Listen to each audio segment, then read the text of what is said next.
Ce que je vous propose du coup, c'est de commencer par, présenter les personnes qui sont là parmi nous et je vais laisser vous présenter. Bon, on va les faire dans l'ordre de photos. Est-ce que Georges, je peux te laisser te présenter en 2 minutes ce que tu fais, puis te présenter aussi Yadé si tu veux? Oui, bien sûr. Bonjour à tous, ça je l'ai déjà dit. Donc, mon prénom c'est Georges et mon nom c'est Louis, je précise parce que souvent on inverse les deux. Et je suis donc Engineering Manager chez IAD Business Factory, qui est une entité d'IAD, qui est un réseau de mandataires en immobilier, qui a été créé en 2008 et qui est implanté en France et dans d'autres pays comme le Portugal, l'Espagne, l'Italie et l'Allemagne. Je vais rester sur la France, on est le premier réseau de mandataires, numéro en transaction, on a plus de 16 000 indépendants qui sont dans le réseau, avec une forte croissance d'un petit peu plus de 30% en ce moment. Et donc, il y a des Business Factory aujourd'hui, c'est 160 collaborateurs environ. Faut savoir qu'il y a 9 ans, on était à peine une quinzaine. Donc, une forte croissance, comme je le disais. Et le service donc Business Factory, côté tech, est principalement composé de 3 tribes, avec 9 squads en tout, ce qui représente à peu près 41 développeurs. Voilà. Et donc moi je m'occupe de 2 équipes de développement en management pour les coordonner, les accueillir aussi, hein. C'est le sujet de l'onboarding, et suivre leur vie de tous les jours, les faire progresser, les challenger, enfin voilà. Et avec sûrement d'autres, recrutements à venir, j'imagine, si la société, croît? Bien sûr, bien sûr. Alors sur les chiffres de recrutement, l'année dernière, enfin 2022-2023, on a recruté environ 19 développeurs. Sur la fin 2023, à cause d'une période un peu compliquée, on a été obligé de dire au revoir à quelques externes sur le dernier mois. Pour le D'accord. prévisionnel 2024, on devrait reprendre les recrutements plutôt sur la fin d'année pour la fin d'année 2024. Du coup.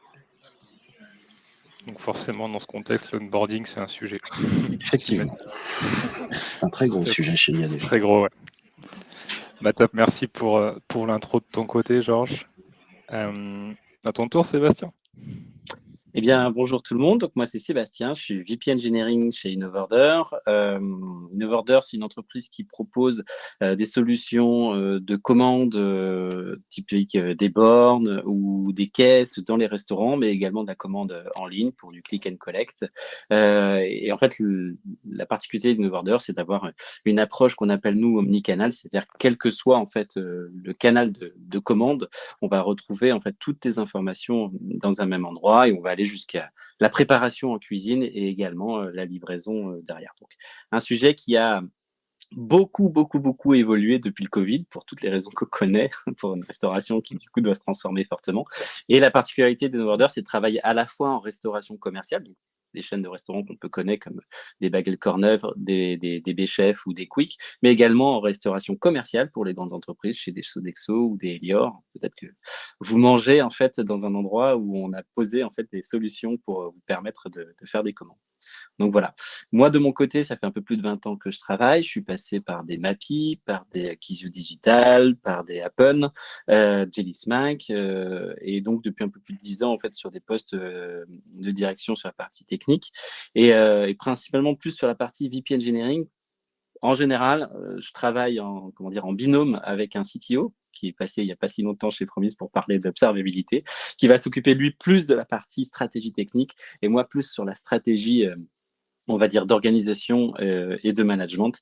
Et donc, évidemment, la problématique d'onboarding est une problématique importante, puisqu'on a tous des difficultés quelquefois d'aller chercher des talents, et c'est quand même dommage de les perdre très vite, vu toute l'énergie qu'on a pu mettre. Pourquoi l'onboarding est important.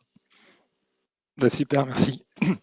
En termes de chiffre de recrutement, est-ce que tu as quelques infos à ce sujet Alors, sur votre... InnovOrder, alors moi je suis arrivé en février, donc j'ai pas une vision très folle, mais InnovOrder, c'est 4-5 personnes qu'on a pu recruter, sachant qu'on est aujourd'hui 25 personnes côté tech. Potentiellement, en fait, il y aura encore quelques arrivées, ça reste assez minime. J'avais eu l'expérience différente chez Jelly Smack, où pour le coup, on avait très grossi très fortement, parce que je suis parti de 25 à 130 personnes en 18 mois, donc ça avait été assez sympa comme expérience.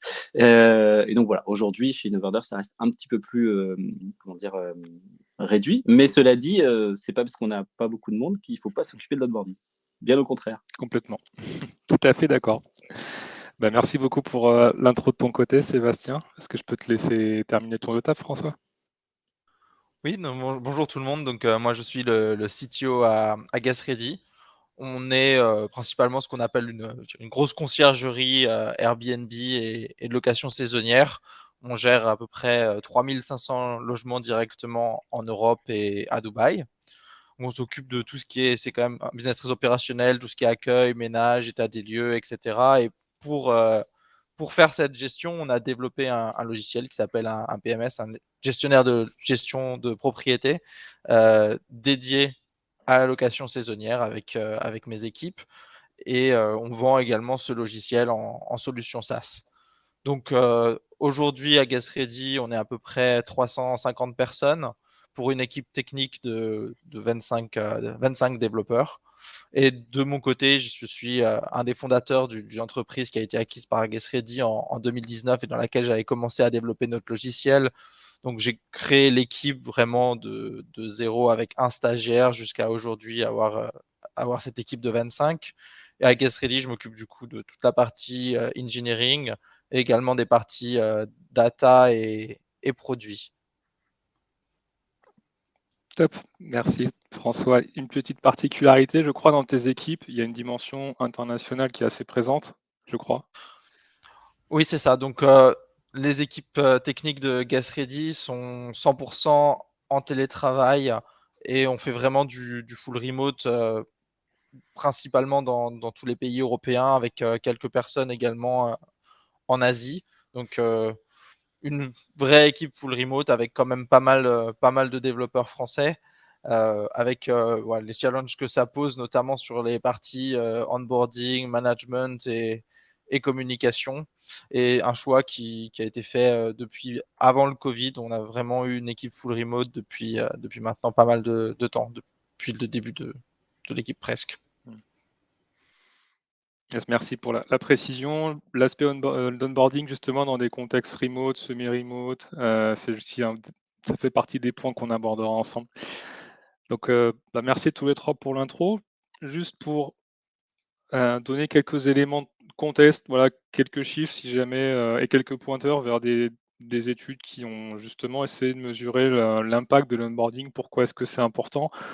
En quelques mots, je vais faire un gros résumé. On est sur un secteur, vous le savez déjà, fort taux de turnover, des process de recrutement qui sont parfois longs, surtout pour essayer de trouver des personnes, parce que voilà, c'est un secteur dans lequel il y a beaucoup de demandes. Donc on met déjà beaucoup de temps avant d'arriver à recruter quelqu'un. L'onboarding, c'est un sujet parce que derrière, même si c'est très variable d'une entreprise à l'autre, et ça fait partie des questions que je vous poserai aussi, il y a une notion de quand est-ce qu'on considère que la personne, le ou la dev, est prêt, a atteint sa productivité maximale, même si moi je ne suis pas très fan du terme, mais on comprend un peu l'idée de ça y est, là je suis bien onboardé. Ça peut mettre jusqu'à 29 semaines dans certains cas. Parfois, j'ai lu aussi 3-4 mois. Voilà, il y a quand même une certaine période de temps et on s'imagine que le but, c'est de l'optimiser. Il y a quelque chose qui est assez important aussi, en fait, c'est que finalement, un bon onboarding, c'est encore un très bon moyen. Je ne sais pas si vous êtes d'accord, mais je pense que c'est un très bon moyen aussi de prévenir les risques de turnover, justement, parce que finalement, quand on est bien intégré dans un environnement, on a quand même plus envie de rester. Et ça fait partie des choses aussi que finalement, quand on regarde les études sur le turnover, il y a beaucoup de choses qui remontent par rapport à ça, que les gens partent en se disant si j'avais été peut-être mieux intégré ou si mon management avait mieux fait des choses, avait fait ça, levier sur certains points, possiblement je serais resté plus longtemps, quoi. Et voilà, et finalement, c'est le dernier point que je montre ici, la rétention, ce qu'on va appeler le fait de rester longtemps dans une entreprise, ça va être aussi aidé par une bonne intégration, une bonne entrée en matière dans les équipes, quoi. Donc, pour ça que la question de l'onboarding, je pense que les personnes qui sont là aujourd'hui sont conscientes de ça. Mais voilà, si jamais vous avez besoin à un moment donné de convaincre des gens si c'est nécessaire, posons-nous la question du coût du turnover aussi derrière, quoi. Et pourtant, il y a encore beaucoup trop d'entreprises qui investissent peu sur sur ce process d'onboarding, quoi. Ça veut dire qu'en gros, elles n'ont pas investi, que ce soit du temps, des ressources ou tout simplement du temps pour structurer un processus d'onboarding dans les équipes, quoi. Et donc finalement, bah, qu'est-ce qui se passe? Quelqu'un arrive et c'est un peu du bricolage. J'arrive le lundi matin à 9h, ouais, qui est dispo? Ah ben non, moi je suis pas dispo, j'ai réunion, voilà. Et il y a pas mal de contextes où c'est comme ça et ça fait quand même pas une bonne impression quand on arrive, quand on joue une équipe et qu'on se sent pas forcément, voilà, accueilli ou pris en considération. On a l'impression que les gens n'ont pas pensé à nous, quoi. Ceci étant dit, je pense que voilà, on est tous et toutes convaincus de la nécessité de bien onboarder les gens, mais je voulais voilà, faire rappeler aussi qu'un bon onboarding, c'est vraiment un très bon moyen pour justement faire levier sur la rétention des équipes, quoi. Donc, à l'ordre du jour, donc là, comment ça va se passer? Ça va être, comme on l'avait présenté, un échange sur différents sujets. Vous pouvez aussi bien sûr poser des questions dans le chat, dans l'onglet questions, comme vous voulez, si vous avez vous voulez rebondir sur des points qu'on va évoquer ensemble. Donc, sentez-vous libre. On va démarrer dans le concret. Georges, comment ça se passe demain? Je suis développeur. Moi, Cédric, je rejoins IAD. C'est quoi le déroulé des premières semaines? Voilà. Qu'est-ce qui se passe? Est-ce que j'intègre une équipe? Est-ce que je rencontre tout le monde? Comment ça va se passer? Est-ce que tu peux m'en dire plus? Ouais, alors en fin de compte, l'onboarding chez IAD, c'est une longue histoire, hein, mais en fin de compte, on l'a commencé concrètement il y a 5 ou 6 ans en mode un petit peu, j'ai envie de dire roots, parce qu'il n'y avait pas vraiment de process, il n'y avait pas vraiment de workflow, mais on avait identifié le fait que il fallait faire de l'onboarding puisque on avait des problèmes de connaissances. Au bout d'un certain temps, le métier n'était pas rentré, les workflows n'étaient pas rentrés, il fallait répéter, rabâcher. Et on en est arrivé du coup à se poser et à mettre en place ce genre de workflow-là. Et du coup, ça commence bien avant, en fin de compte, presque au niveau du recrutement ou juste après le recrutement, une fois qu'on sait que la personne est validée et qu'elle va pouvoir venir chez nous. On va commencer déjà à lui envoyer tout plein de guides, donc des guides sur la société, des guides sur l'environnement dans lequel il va se trouver, des guides sur les différents outils qu'il va devoir utiliser dès son premier jour, parce qu'on, par exemple, on est en open space, il va falloir réserver sa place. On va aussi échanger, nous, en tant que manager, avec lui avant son arrivée pour essayer de voir un petit peu quel genre de machine il veut, pour lui apporter quelques précisions sur son premier jour et sur le planning des premiers jours. Et là, dès qu'il arrive, on va commencer du coup. Donc, quand il arrive, on va prendre un petit café, on discute. Ça, c'est le côté un peu cool. On va récupérer la machine, les badges, on va récupérer tous les accès. La première journée, elle est vraiment... Voilà, c'est du full onboarding. Le dev va commencer après cette journée-là, à installer son poste, à prendre connaissance des différents guides. Et on va le pousser aussi en lui fournissant bien sûr la liste des personnes, mais à aller rencontrer ses futurs collaborateurs, donc les PM, les PO, la QA, l'UX/UI, enfin toutes les personnes qui vont composer du coup la squad dans laquelle il va évoluer. Et ça va même plus loin, on va étendre ça à la tribe puisqu'on n'aime pas le silo des squads. Du coup, on va vraiment étendre ça à la tribe et après nous, en tant que manager, engineering manager, on va même pousser à aller encore plus loin et à rencontrer des autres tribes. Une fois que tout ça est fait, qu'il a pris connaissance, il va devoir installer bien sûr sa stack, il va devoir comprendre tout ce qu'on lui a envoyé, donc ça prend un certain temps, il y a quand même beaucoup d'informations. On va aussi lui ouvrir les accès sur un outil qu'on a, alors qui est pour notre réseau de mandataires à la base, ça leur permet de se former assez rapidement sous forme de vidéo. C'est Learning 360 chez qui on est pour ça. Et ces vidéos-là, en fin de compte, nous servent nous aussi pour l'onboarding de nos collaborateurs, puisque ça va leur apprendre, en fin de compte, comme au réseau de mandataires, ça va leur apprendre le métier, le vocabulaire qui va avec. La chance qu'on a, c'est qu'on fait aussi en technique un peu de clean archi et de DDD, donc dans le code, sur les nouvelles applications, les nouveaux applicatifs qu'on développe, le code ressemble à ce qu'ils ont vu dans les vidéos métiers, donc du coup l'atterrissage est un petit peu moins coriace, je dirais, en termes de compréhension. On va aussi le faire participer dès le début à tout plein d'ateliers, même si c'est que en tant que spectateur au début, ça va lui permettre de voir comment on fait, de commencer à s'imprégner du métier et de la manière de faire de l'équipe en fin de compte. Petite question par rapport à ce que tu as évoqué, pardon, je te coupe. Bien sûr. Les guides que tu as présentés sur l'entreprise, sur l'écosystème tech, tous les outils qui sont utilisés, c'est toi qui les rédiges ou c'est Alors un non, ça travail collaboratif? C'est quoi? c'est un gros travail collaboratif effectivement. Il n'y a pas que les managers qui bossent. Il y a tout le service RH bien sûr qui a pris le relais. Comme je disais, il y a 5 ans, on a commencé, c'était la tech qui faisait l'onboarding elle-même, sans vraiment le côté RH. Là, c'est un process RH porté par les RH. J'en ai pas parlé, mais effectivement, en plus de l'onboarding de l'engineering manager dans le digital, on va avoir tout un process RH qui va leur demander de venir en présentiel. 1, 2, 3 jours, il me semble, pour assister à des présentations de la culture d'entreprise, des valeurs de l'entreprise, un petit peu de métier aussi, montrer les workflows des différents services, éventuellement métiers là-haut, qui font que la machine marche, quoi. Donc effectivement, maintenant on est accompagné par les RH, suivi aussi par les RH. On a des points réguliers pour voir si tout se passe bien dans l'onboarding. Et ils nous ont mis un workflow. Alors on utilise Miro pour ça. Mais du coup, on a tout un workflow avec différentes étapes à respecter, plus ou moins, je dirais. Et les RH essayent de suivre ça de manière assez distante pour vérifier que tout est bien appliqué. Donc ça veut dire qu'au bout d'une petite semaine, j'ai salué, dit bonjour à tout le monde, quoi. Dans ma tribe et dans les 2 autres tribes, grosso modo? Logiquement, en une semaine, tu as déjà rencontré effectivement pas mal de monde, je dirais, et surtout ceux avec qui tu vas travailler, et tu as installé ton poste, donc tu es globalement prêt à partir de la 2e semaine à ce qu'on te donne un peu de tickets. Alors ça va être soit de la demande d'assistance. Donc ce qu'on appelle de la demande d'assistance, c'est quand on a un utilisateur qui est bloqué et qu'on peut le débloquer à travers une petite requête SQL. Alors, ça montre aussi des fois quelques faiblesses du système sur lesquelles on va itérer pour améliorer bien sûr après, mais au moment où ça arrive, voilà, on va faire une petite demande d'assistance. Voilà, on va lui filer un petit peu ça. Ça lui permet de mettre le nez déjà dans l'historique des tickets et dans la base de données, donc dans le modèle de données.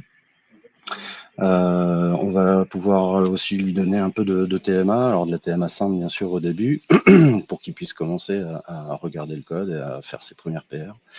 On considère que dans la 2e semaine, le développeur est capable de faire déjà au moins une demande d'assistance et une petite PR de TMA. Voilà. Et puis on va l'immerger dans le projet. S'il y a un projet en cours, bien sûr, il va, en plus de ça, participer aux ateliers. Alors, comme je disais, plutôt en mode spectateur au début, sauf s'il semble participer dès le début, bien sûr. Ça, c'est en fonction des profils. Mais voilà. Donc première semaine, c'est vraiment immersion on s'imprègne de l'entreprise, de sa culture, de son histoire, du contexte métier au maximum. Là, on fait un gros focus là-dessus, quoi.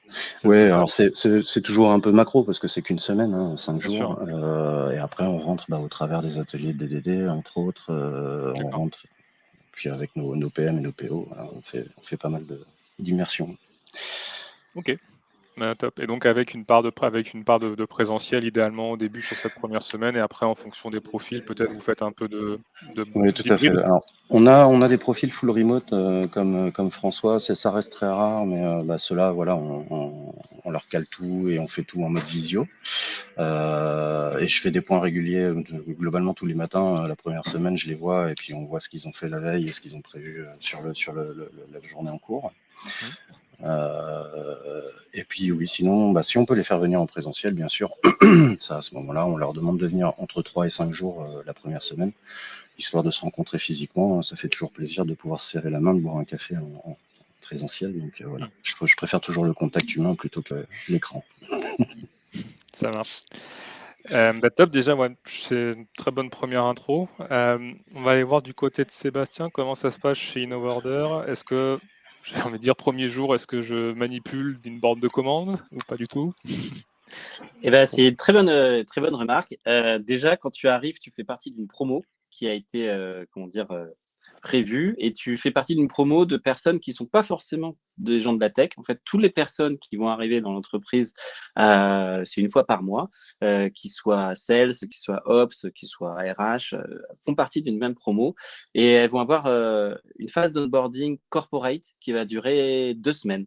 Donc, nous, on recrute aussi beaucoup de gens en remote, mais ces 2 semaines-là, ils sont au bureau. C'est pas négociable, c'est comme ça, ils viennent. Donc, ce qui est intéressant, parce que tu commences à créer des liens en fait à d'autres parties de l'entité de l'entreprise, parce que tu arrives en même temps, donc c'est toujours, tu découvres en même temps, donc c'est assez sympa.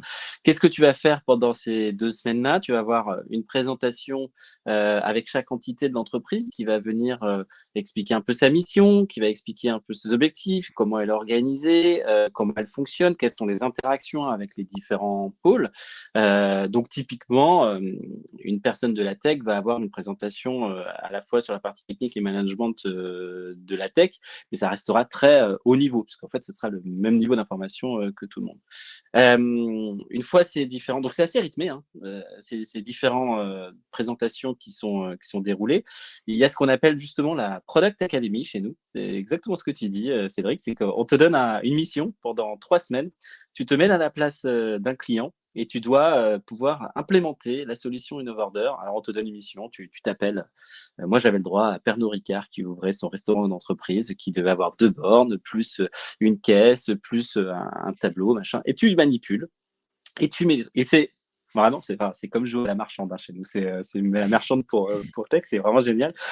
Tu appuies sur les trucs, tu vois sortir des tickets. Et donc, ça te permet de te rendre compte, te familiariser avec les produits, mais également et surtout être dès le début, en fait, à la place du client, ce qui a quand même l'importance principale, en fait, dans tout ce que tu vas pouvoir faire. Et tu as une présentation à faire à toute entreprise de ta solution. Et quelquefois, quand la promo est un petit peu plus comment dire, fournie, il peut y avoir 2, 3 équipes. Donc, il y a un petit concours. Et en fait, c'est celui qui fait la meilleure présentation a le droit à un petit cadeau. Enfin, voilà. Il y a un peu de gaming en fait là-dedans.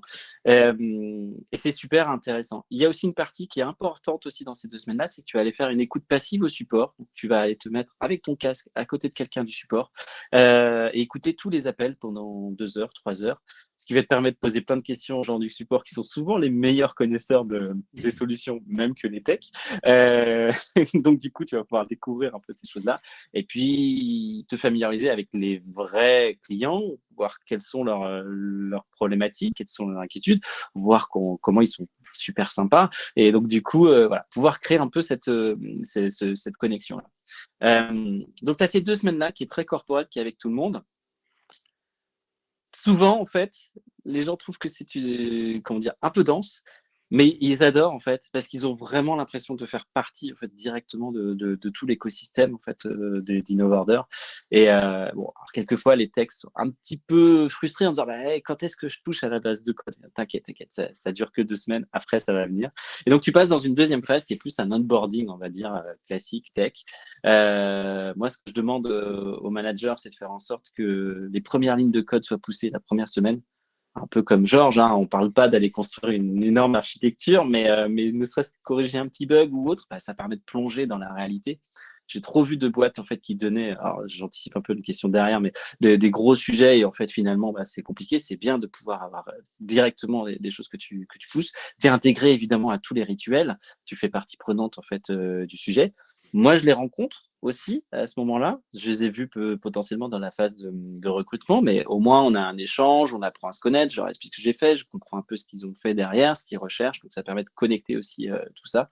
Et puis, ils ont une to-do list qui a été concoctée par le Engineering Manager, en fait, qu'ils doivent cocher, que ce soit des rencontres avec des gens, mais aussi des choses à réaliser, ce qui va nous permettre, j'anticipe aussi, la fameuse mesure en fait de comment se passe cet onboarding. Et ça, du coup, ces rencontres, elles sont à la fois avec les managers, mais également avec les parties RH. Donc, c'est quelque chose d'assez rythmé, d'assez réfléchi. On essaye évidemment d'être dans une amélioration continue. Donc, on récupère aussi les feedbacks des gens qu'on onboard au fur et à mesure, dire ça c'est moins bien, ça c'est top. Mais voilà, ça permet vraiment, au bout de 2 semaines, et puis un petit peu après, de se dire je fais partie de l'entreprise. Et ça permet aussi, comme disait Georges, un point qui paraît normal en fait quand ça fonctionne bien, mais qui dans plein de boîtes c'est pas le cas. Toute la partie outillage, elle soit prête dès le début. J'ai ma machine, j'ai mes comptes, j'ai machin. Tellement vu de boîtes où tu as des gens en fait qui pendant 2 semaines n'ont toujours pas leur PC. Voilà, c'est des choses qu'il faut surtout pas, enfin, qu'il faut travailler. Quoi. Oui, C'était tu te un des sens points pas. faibles. C'était un des points faibles d'IAD au début, c'est pour ça qu'on a mis ça en place aussi. Hein. On a des devs qui étaient On a tous arrivés, ils galéré à n'avaient un pas leur moment ou à un machine autre sur pendant ce genre 3 de jours. sujet. Non, ouais, tout à fait. Ouais.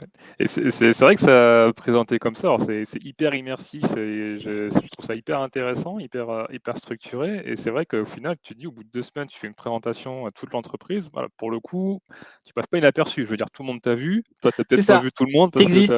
voilà, tu existes. Mais ouais. T'existes. Ouais. Et ça, il n'y a pas des. En Enfin, plus, du c'est retour assez d'expérience. drôle parce que Ouais. tu as des gens, des ops, des supports qui vont aller te poser des petites questions un peu pièges parce que quand tu as créé ta solution, bah, évidemment, tu n'as pas vu toutes les petites subtilités. Donc, du coup, voilà, il y a un Ouais, bien côté sûr. en plus assez ludique et voilà, assez fun. Et en général, bah, c'est suivi d'un pot où toute Mm. l'entreprise, alors évidemment, comme il y a plein de gens remote, toute l'entreprise n'est pas là, mais c'est suivi d'un pot, ce qui, encore une fois, favorise aussi tout ce qui est, comment dire, relation interpersonnelle. Mm. Ouais, c'est hyper intéressant. Ça donne presque envie On est quand même juste dans de. la restauration, hein, c'est important. Bah ouais, non, j'imagine. Non, c'est vraiment un point important, ouais. Ouais, c'est hyper intéressant. Comme quoi, ce process, vous l'avez construit, donc tu disais de manière un peu itérative, mais un peu la même question que pour Georges, finalement, souvent, j'imagine que vous avez des personnes RH, vous travaillez en collaboration pour construire ça. Comment ça? Oui, Ouais. oui, oui. Alors, toute cette partie-là a été pensée et réfléchie par le pôle RH, avec du coup chaque entité de l'entreprise qui a participé à sa partie, et ça se fait effectivement de manière itérative. Alors, j'ai pas l'historique, moi, de quand Innovorder a mis en place cette solution. Je pense que ça date déjà de l'année dernière. Mais voilà, tu gardes en fait, tu es toujours dans ta promo. Et alors, petit fun fact, c'est que la promo, en fait, une fois qu'elle a fini son onboarding, un de ses objectifs, c'est de nommer la promo d'après. Typiquement, la mienne, c'était Basilic Instinct. Donc voilà, sur un petit jeu de mots avec la restauration. Et ça D'accord. te permet, encore une fois, de personnaliser le truc. Ouais, c'est hyper intéressant. Et donc, il y a un jour fixe dans le mois où la promo a lieu, par exemple, c'est ça? C'est genre le 4 du mois, Oui, c'est c'est la ça, en fait. promo? Ouais. Exactement, tout le début de mois, en fait, tu as une nouvelle promo qui arrive. Ok, bah, hyper intéressant. On reviendra dessus après, mais ok. Je l'imaginais pas comme ça. Enfin, en tout cas, c'est enrichissant. Et de ton côté, François, comment ça se passe alors, les premiers temps? Déjà de notre côté, quand quelqu'un vient, comme on est en full remote, on n'a malheureusement pas l'occasion de le voir en physique. En général, c'est plutôt rare. Mais notre première priorité pour nous avec les onboarding, c'est vraiment que les gens se sentent proches de leur équipe et de vraiment créer un esprit d'équipe dans chacun des squads. Parce qu'on a remarqué que les gens s'impliquaient d'autant plus qu'ils comprenaient ce que le squad faisait en termes notamment fonctionnels, et également que les performances du squad sont vraiment déterminées par les relations que les gens ont entre eux et dans quelle mesure ils arrivent à travailler à distance. Donc le premier jour, la priorité, ça va être à peu près la même chose, hein, avoir le tech stack. On a un système de mentoring également, donc la personne qui vient à son manager et son mentor qui fait toujours partie du même squad pour l'aider à mettre en place toute l'organisation. On va avoir généralement le premier jour un call avec le squad où chacun va se présenter les différents rôles, les PM, etc. Ensuite, pour chaque équipe, on a une liste un peu de personnes ou de types de personnes à rencontrer. Donc, par exemple, quelqu'un qui va rejoindre le squad qui s'occupe de la partie communication voyageur va parler à des gens qui s'occupent de la communication voyageur, parler à des gens qui s'occupent du design sur cette partie, etc. Donc, on leur fait rencontrer tous les key stakeholders. On a remarqué qu'il y avait aussi beaucoup de difficultés au début pour comprendre en détail ce que faisait notre logiciel d'un point de vue fonctionnel. Donc, on a des calls réguliers avec le PM qui sont mis en place aussi pour les premières semaines ou mois. Donc, en général, pendant 1 ou 2 mois, ils vont avoir un call par semaine. Ensuite, en ce qui concerne tout ce qui est tâches, on maintient généralement avec l'équipe produit et les dev leads une liste de projets et de tâches pour les gens qu'on onboard.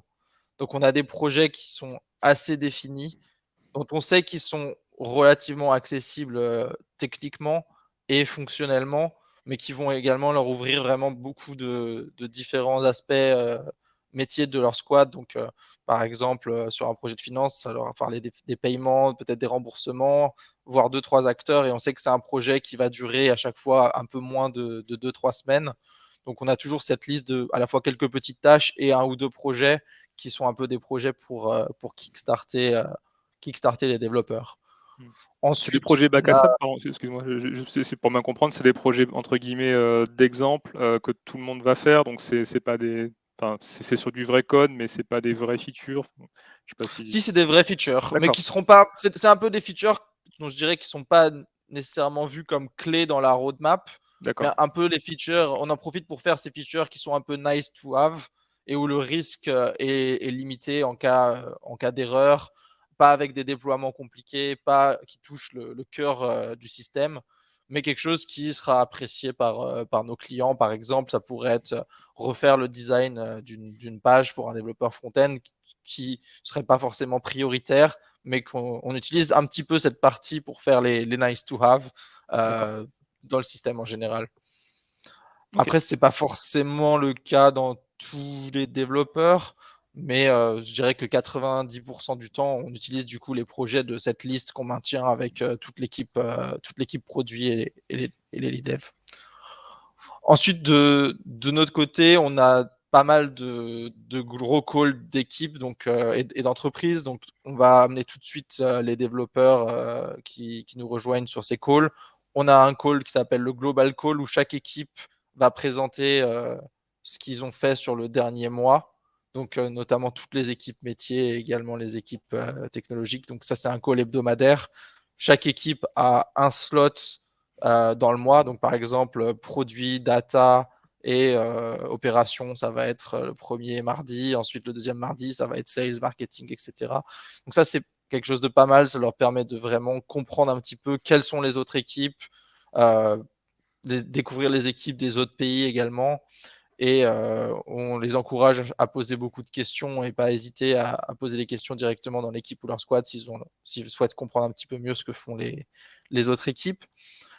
On s'assure également que toutes les personnes qui rejoignent ne font pas exactement partie d'une promotion, mais on va les mettre dans des réunions tous ensemble, avec notamment la RH au début. Et on a une réunion avec notre CEO et moi où on va leur expliquer un petit peu la stratégie de l'entreprise et avoir un call un peu open door où toutes les personnes qui rejoignent peuvent poser des questions sur l'entreprise, sur le business, sur la stratégie et aussi pour essayer de montrer qu'on a une organisation assez flat, que toutes les questions sont possibles, de ne pas hésiter à communiquer, ce qui est chez nous vraiment un des aspects principaux.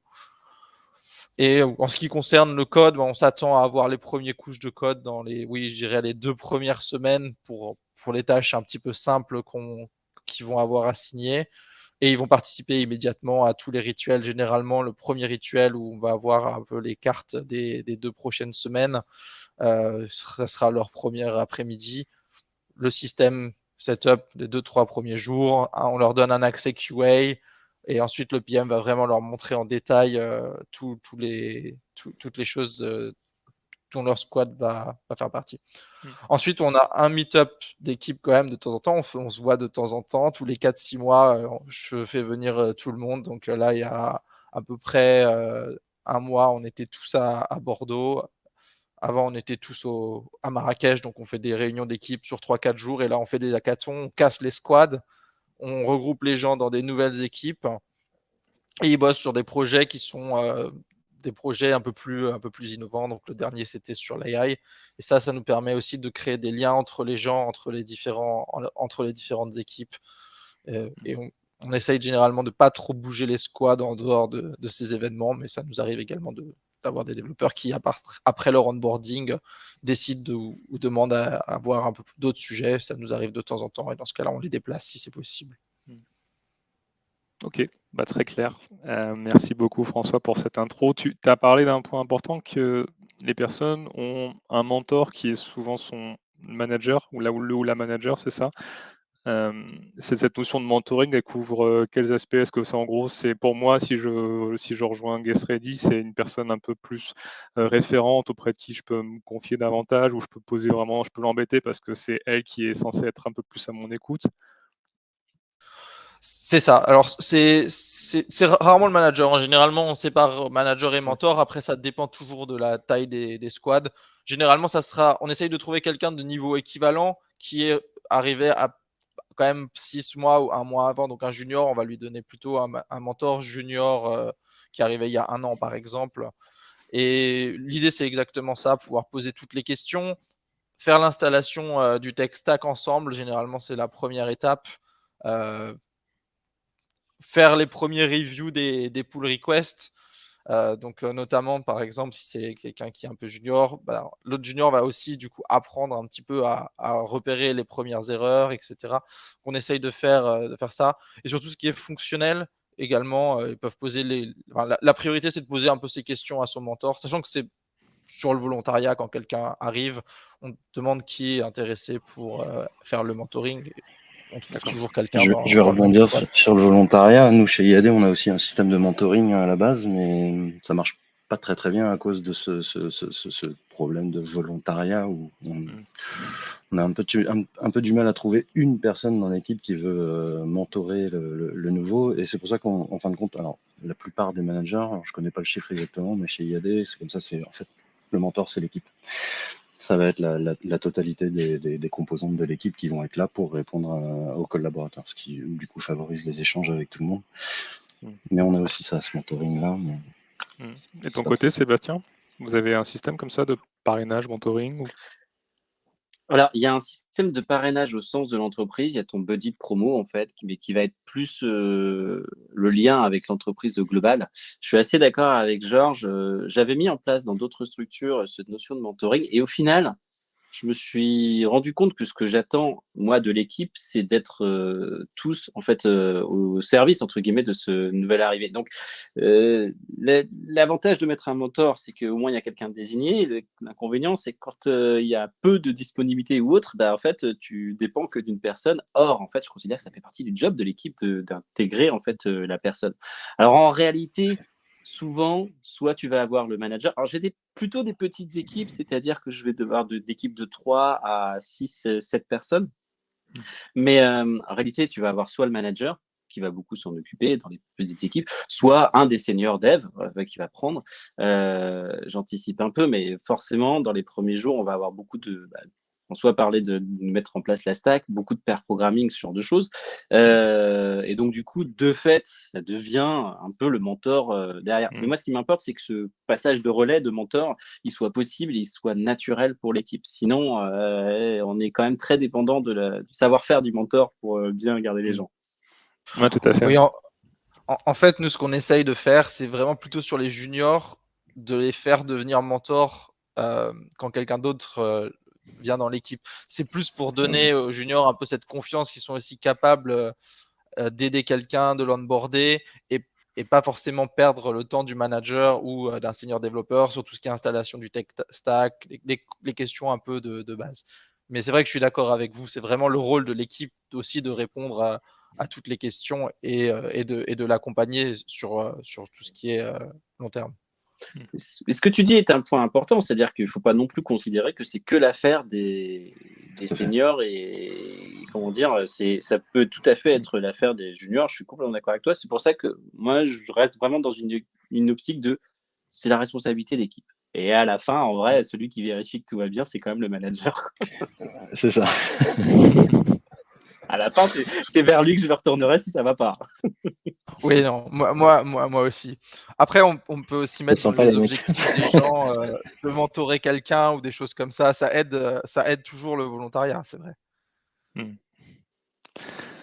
Ok, intéressant sur cette partie-là aussi. Je pense qu'il y a des choses en commun que vous partagez avec des petites différences, mais c'est intéressant justement aussi d'en discuter. Et tu as mentionné un point, Sébastien, sur lequel je voulais me parler aussi. Tu disais au début, on fait un peu de pair programming, qui, voilà, à mon sens, c'est aussi des choses qu'on pratique chez Promise quand des personnes nous rejoignent.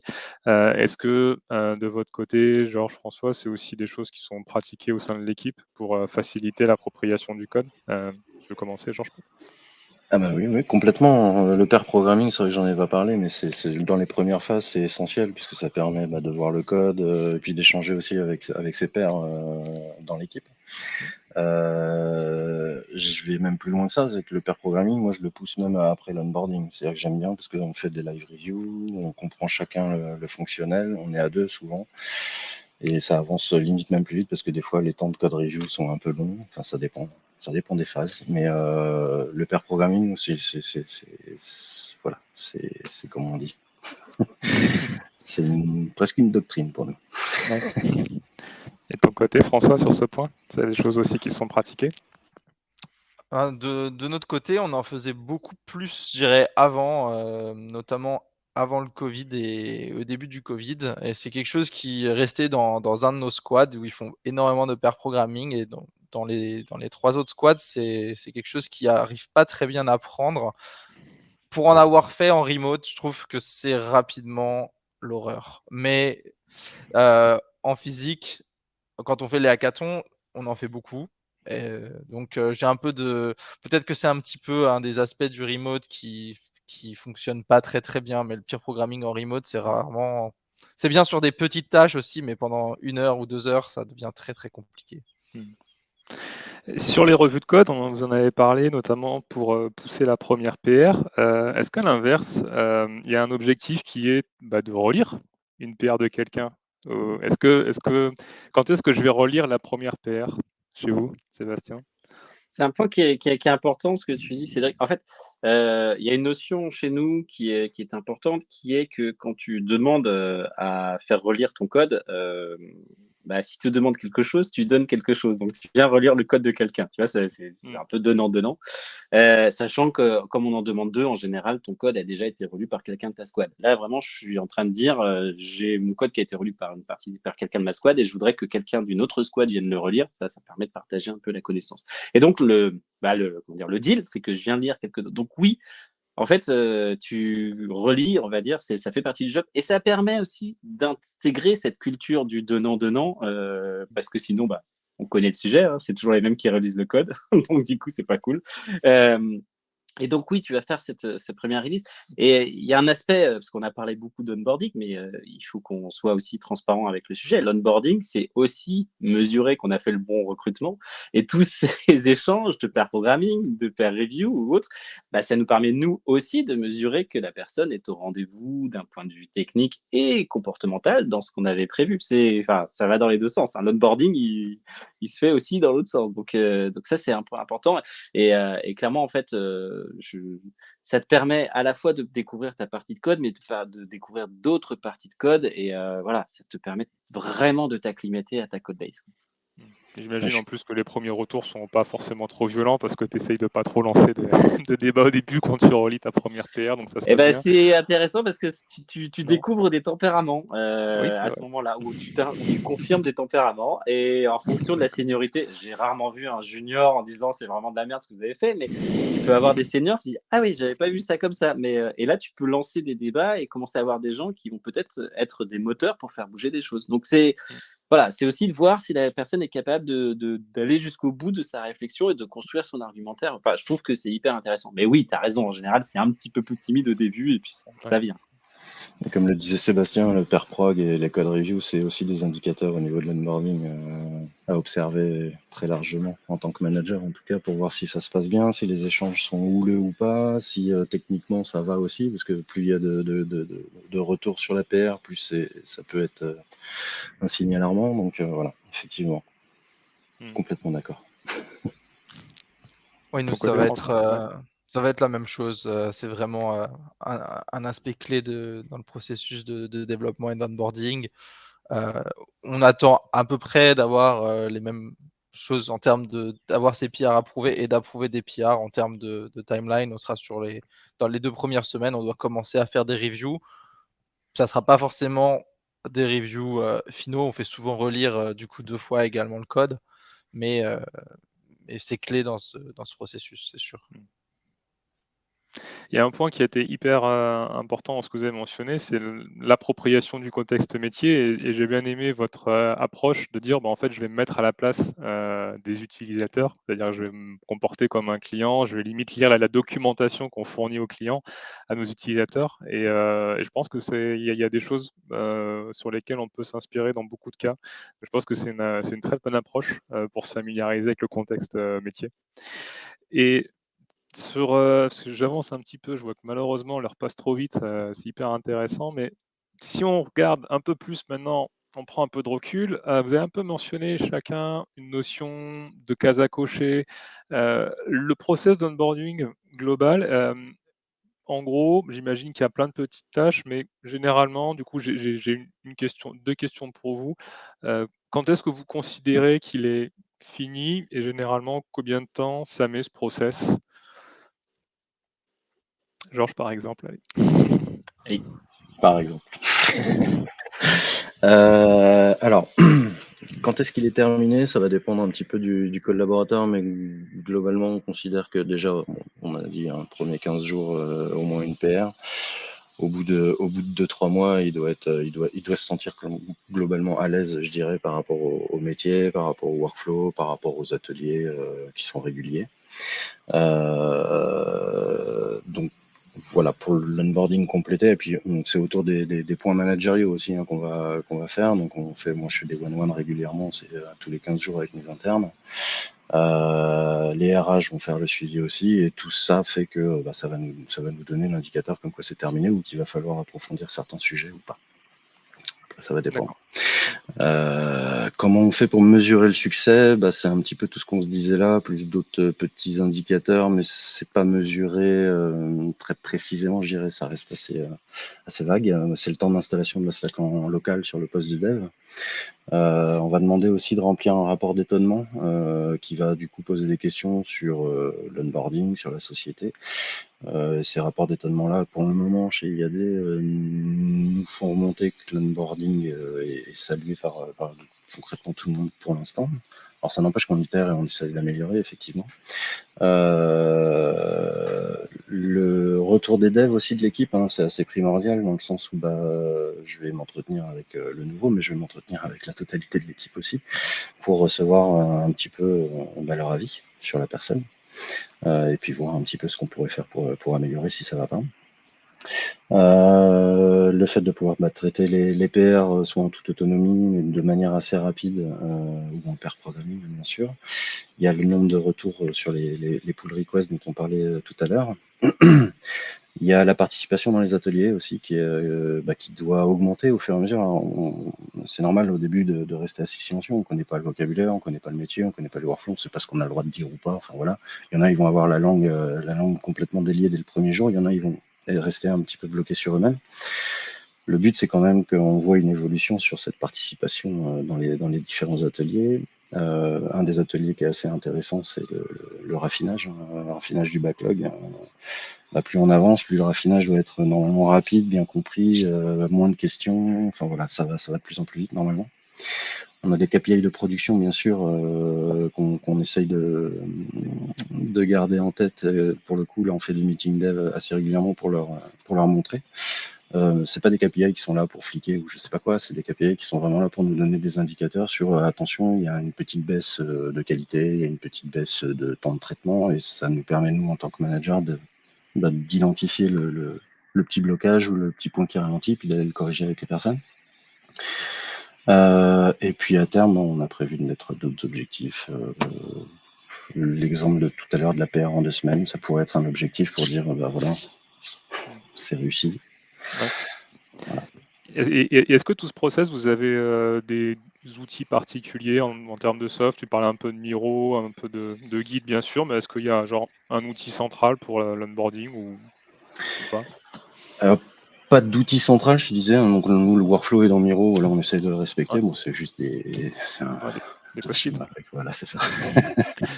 Sinon, on a des outils comme User. Je sais pas si tu connais User, mais c'est un outil qui permet d'automatiser la création ou la suppression de comptes dans les différentes entités ou les différents services et qui va automatiser.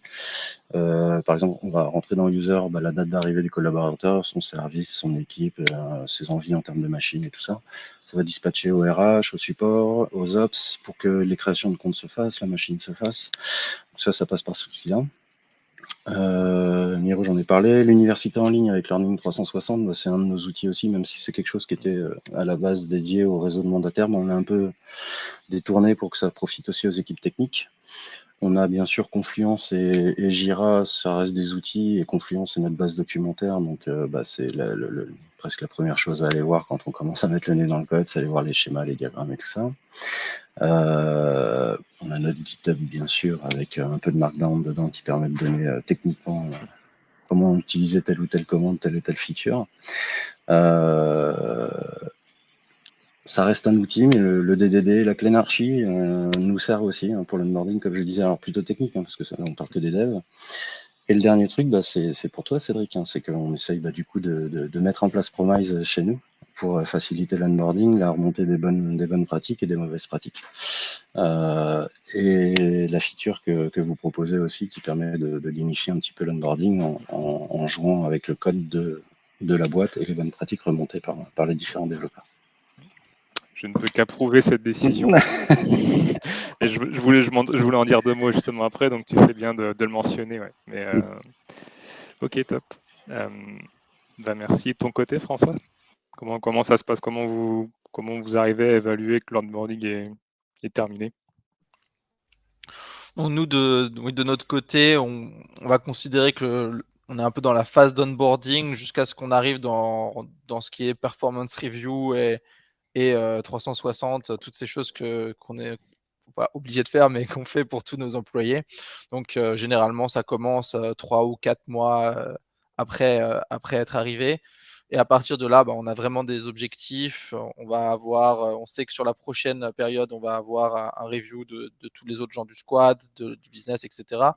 Donc avant ça, on veut être sûr d'avoir terminé l'onboarding, d'être capable de relire les pull requests, d'être capable de participer aux différents ateliers, que ce soit les estimations, d'avoir livré le premier projet également, qui du coup a été défini, ces projets un petit peu vrais bac à sable, qui normalement sont finis dans le premier mois, les 6 premières semaines au maximum. Et à partir de là, on passe plutôt sur l'étape où on se dit que le développeur il est en risque de croisière et on va être plus sur tout ce qui est développement personnel, etc.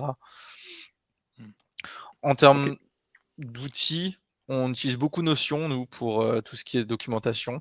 Donc on va avoir tous nos process d'onboarding dessus, les checklists également. Et on essaye avec les différents leads et les développeurs intéressés de construire ensemble une base documentaire d'onboarding. Donc c'est là où on va définir les pratiques. On teste assez régulièrement des nouvelles choses. Ça va être des nouveaux setups. Maintenant, on essaye de faire en sorte que les nouvelles personnes qui rejoignent l'équipe rejoignent aussi une guilde quand ils arrivent. Donc, on a différentes guildes, AI, Tech Debt, ou des choses un peu plus light, par exemple les échecs. Donc, on peut choisir un petit peu pour essayer de créer des liens.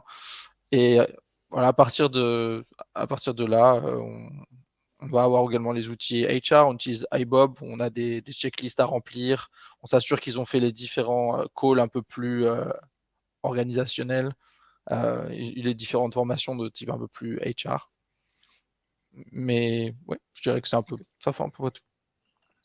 C'est déjà très bien. Et comment ça se passe chez vous, Sébastien, cette partie-là?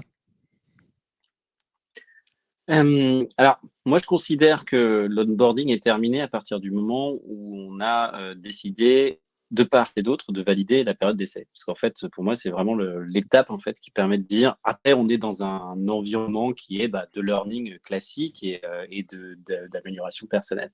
Et bon, une fois que j'ai dit ça, j'ai rien dit, parce qu'effectivement, pour arriver à cette décision d'entreprise, bon, je vais pas revenir sur tout ce que Georges et François ont pu décrire, hein, c'est un peu la même chose. Il faut on n'a pas encore fait, on travaille avec Windu, qui est une solution qui permet aussi d'avoir un peu ces phases d'onboarding. C'est quelque chose qu'on est en train de construire. On est vraiment sur la checklist Notion aujourd'hui. Donc, on voudrait avoir quelque chose d'un peu plus explicite en fait sur toutes ces étapes. Mais en tout cas, moi, c'est ce que je demande en fait derrière. Et des points qui me semblent importants, clés, c'est un point d'étape avec le manager. Alors, il y a les RH qui font leur point à 1 semaine, 2 semaines, 1 mois, 3 mois. Moi, ce que je veux, c'est avoir un point avec le manager au bout d'1 mois qui soit formalisé sur le sujet et qui puisse dire en fait, est-ce que tout va bien? Est-ce que, OK, il y a encore des choses à améliorer, ça va bien? Ou est-ce qu'en fait, on a un problème? Pourquoi? Parce que si on a un problème, on a tous le droit à l'erreur, donc on a tous le droit à une deuxième chance, mais il n'y aura pas de troisième chance. Et le tout, c'est de justement pas arriver à 3 mois et demi en disant ça va pas. Parce que on a perdu beaucoup trop de temps, c'est beaucoup trop d'énergie. Et bon, je ne vais pas aller plus loin, en fait, vous savez tout ce que ça peut vouloir dire. Donc, au bout d'1 mois, si on a tous le droit à une deuxième chance, mais du coup, on va se faire un calage si jamais ça va pas, très très serré, pour que le mois d'après on puisse dire c'est stop ou encore. Et donc je crois que c'est vraiment ça qui est important. Donc ça peut être pour plein de raisons hein, qu'on va pas détailler là, mais ça pour moi c'est vraiment un point important. Et ce point-là, il faut qu'il soit au bout d'1 mois. En règle générale, il y a pour 90% des fois, si on a bien fait notre recrutement, il n'y a pas de ce genre de sujet, mais c'est déjà arrivé dans ma carrière et j'ai pu sauver des onboardings foirés de notre côté ou du côté des collaborateurs grâce à ça. Tu fais bien de le dire, effectivement. Nous aussi, on a un checkpoint au bout d'1 mois avec les RH, du coup, pour voir si l'onboarding se passe bien et qu'est-ce qu'on doit réadapter et par rapport à la période d'essai, effectivement.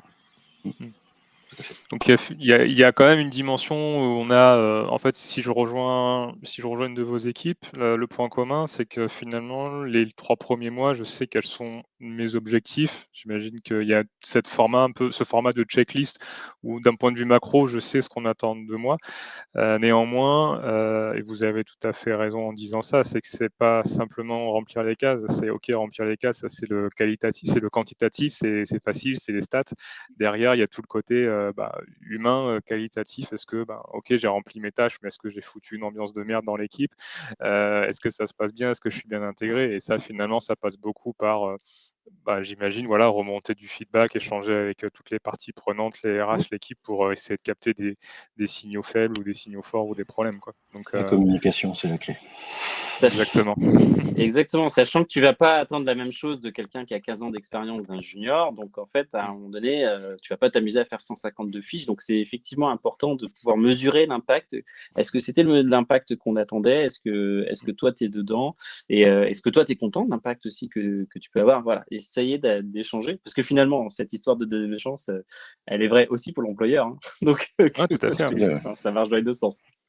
Mais c'est bien que tu partages cette position de dire au bout d'1 mois, s'il y a un problème, on essaie quand même de le corriger et tu as pu rattraper des premiers mois qui ne sont pas toujours bien passés parce que moi j'ai des gens autour de moi, parfois on me donne ce conseil, quand il y a un doute, il n'y a plus de doute, quoi. En gros, dès que tu sens qu'il y a un problème, ça veut dire que toi, ça ne marchera pas. Et je me dis, des fois, ça vaut quand même le coup d'essayer rattraper ou d'essayer de corriger ce qui va pas, plutôt que de se dire si ça va pas au bout d'1 mois, c'est que ça ira jamais, quoi. Et parfois les gens j'ai déjà rencontré des gens qui étaient un peu plus radicaux sur ça. Donc bon, après bien sûr il y a différents niveaux. Alors moi j'ai cette maxime là, mais pour le recrutement. Donc normalement en fait c'est quand même des gens qui doivent pouvoir avoir le droit à une deuxième chance parce que normalement on a déjà été un peu dur en amont. Mais parce que quelquefois on n'est pas dans les bonnes dispositions personnellement hein, quand on est collaborateur ou entreprise pour plein de raisons. On a le droit de se dire on s'est raté. C'est juste il faut pas s'entêter si en revanche ça fonctionne pas, quoi. D'où le timing court. On a déjà rattrapé pas mal de gens à qui ça se passait pas très bien malgré un premier mois un petit peu difficile. Où on a même changé une fois une personne de squad parce que ça se passait très mal en termes de relationnel. Et dans l'autre squad, tout s'est très très bien passé. Donc ça arrive. Je pense qu'il faut pas non plus laisser tout passer. Il y a des gens au bout de 1 ou 2 mois, la deuxième chance, on sait déjà que ça ne sera pas très utile. Il ne faut pas oublier la dimension humaine et sociale quand même, parce qu'on fait de la tech, mais on travaille avec des gens. Donc, c'est ça. Surtout. C'est rarement la tech qui pêche. Après, avec l'entretien, on a une bonne idée quand même du niveau technique. C'est rare que ça soit la technique qui fasse qu'un onboarding se passe mal.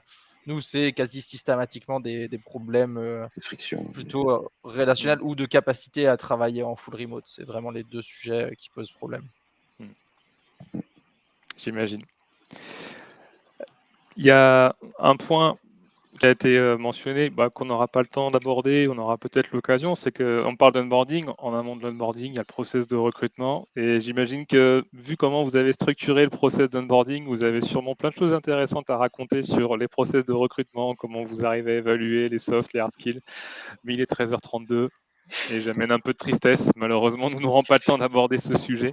Mais tu as raison, Oui. Cédric. Moi, je dis souvent que la première étape de l'onboarding, c'est le recrutement. Mais oui. Tout à fait. Mais il fallait faire un choix, donc voilà. Mais ça mériterait effectivement d'en faire un sujet à part. Mais voilà, c'est la continuité du recrutement.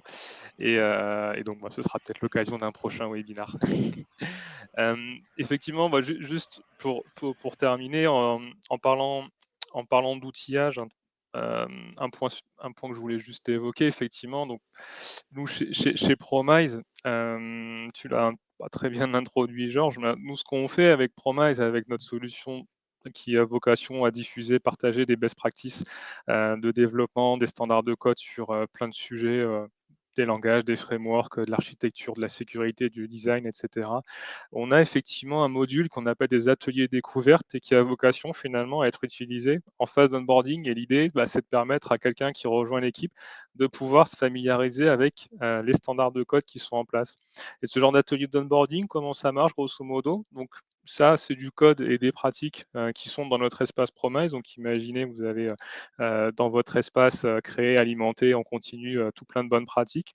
Et dans vos ateliers d'onboarding, vous pouvez par exemple faire des pratiques autour du langage JavaScript, de React ou de la Sécu. Et ce genre d'atelier interactif a pour vocation en fait à inviter la personne à essayer de trouver dans le code où est-ce que des bonnes pratiques sont suivies ou pas. Donc là, typiquement aussi, ma bonne pratique dit que plutôt que de mettre les statuts, les codes HTTP en dur, serait bien de les mettre dans des constantes. Bon, c'est un exemple assez simple. Le but, c'est de se dire, est-ce que je suis capable par moi-même de trouver dans le code où est-ce qu'il y a un problème ou pas. Voilà, donc potentiellement, ici, ça a l'air d'être ça. Donc ça, souvent, il y en a même qui s'en servent plutôt en amont, en recrutement, parce que ça permet de voir, OK, est-ce que la personne, au-delà de comprendre la pratique, est-ce que je la retrouve dans le code? Donc ça, c'est des formats aussi d'ateliers interactifs qui permettent par la suite de passer quelques minutes avec une autre personne dans l'équipe qui va venir m'expliquer, passer un peu de temps pour m'aider à familiariser aussi avec les bonnes pratiques. Et ça, c'est pour nous un point important parce que pour toutes les raisons qu'on a évoquées, l'onboarding est un sujet majeur dans les équipes.